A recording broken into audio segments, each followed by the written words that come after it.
Guys, good afternoon. Ang topic natin ngayon guys ay kung paano tatagal ang pagka-straight ng ating buhok after rebonding. Napaka-interested na topic guys. Pero bago natin ipagpatuloy, kindly subscribe to my channel guys. Thank you.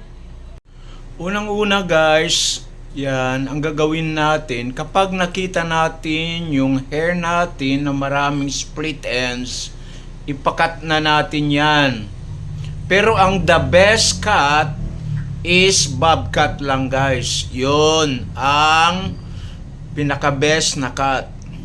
Pangalawa guys, after rebonding na, syempre excited ka na, lalabas ka, di mo napapansin, iniipit mo na pala sa tainga mo. Bawal yun. Bawal iipit sa tainga kasi magbabakat. Pagkatapos kung naiinitan ka, bawal itali gamit ng mga rubber band or yung mga matitigas na bagay na pang-ipit. Pwede naman yung exceptional, yung soft. Yung mga soft objects lang ang pwedeng pangtali. Katapos, bawal i-braid. Yan, bawal i-braid yan. Tapos, guys, halimbawa, may party kayo. Siyempre, lalo na night party, balak mong iron, curl iron. Bawal yun, hindi po pwede yun. Kasi, magbabakat ang buhok. Bawal. Number 3 guys, bawal maligo sa beach at saka swimming pool. Lalo na sa swimming pool guys, matapang ang chlorine. Kalaban yan ng rebonding. Ang mangyayari sa buhok mo guys, naku, mag-dry. May tendency pag nag-dry ang buhok mo kasi since active pa ang rebonding cream, naku, maglalaban sila, may tendency magputol-putol ang iyong hair. 4. Kailangan natin ng monthly treatment maintenance. Kung mayroon tayong available na budget, pwede tayong pumunta sa mga ating soaking salon. Pero kung wala naman, pwede tayong bumili ng mga beauty products. Mag-DIY tayo. Pero mas advisable sa salon kasi yung mga products na ino-offer sa inyo ay magaganda. Number 5. Yan.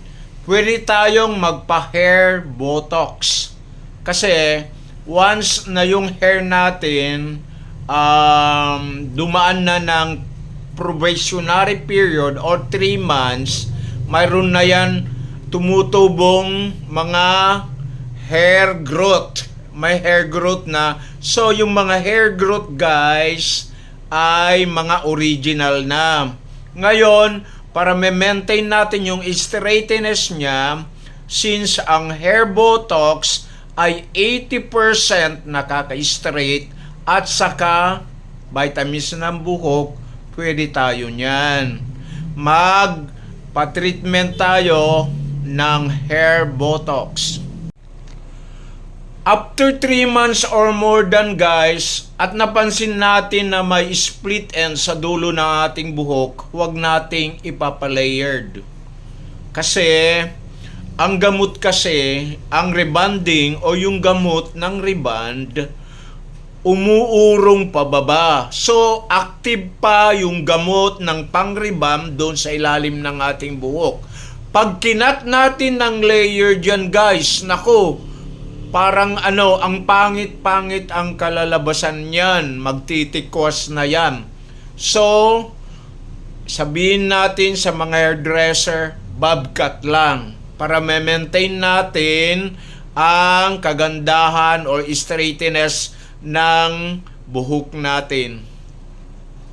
Yan guys, ang aking mga tips, sana'y nagustuhan nyo guys.